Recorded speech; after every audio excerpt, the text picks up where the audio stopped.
好来，继续来看这个劳动部调查最近5年来进入到职业场所的大专毕业生平均的薪水，这个起薪上悬的是物理化学甲地球科学，平均的薪水有5万多块。那起薪上低的是餐饮、旅游甲民生服务，平均的薪水是3万多块，差将近2万块。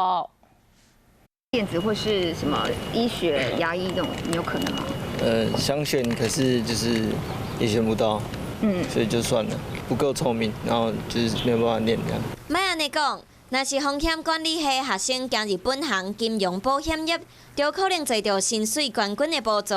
劳动部调查5年来各项平均薪水的排行，金融保险业上悬，平均47361块；饭店和餐饮业上低3299块，差17062块。若是大学学科5年来起薪上悬的是物理化学和地球科学50213块，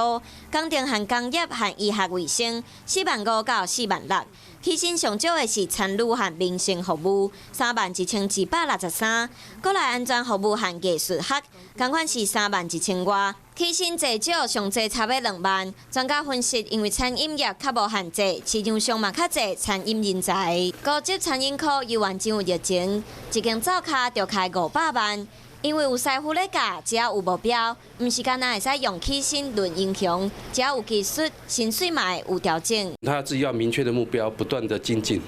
好了，我们是看未来性的发展，而且现在后疫情时代的话，现在传产或者是现在报复性的消费，反而餐饮跟民生学门之后是后市可期的。做料理真熟手，餐饮科的学生江新伦12岁就对厝内人做早顿店，伊早就知影要入去灶卡袂使行热。一开始可能薪水会比较少一点哦，但是要撑过去，这个心理准备你有吗？这很正常，因为我以前去就有那边帮忙的时候没有薪水啊，所谓的薪水就有吃就好了。江新伦唔惊吃苦，会甲吃苦当作吃补，相信有一天一定会成功。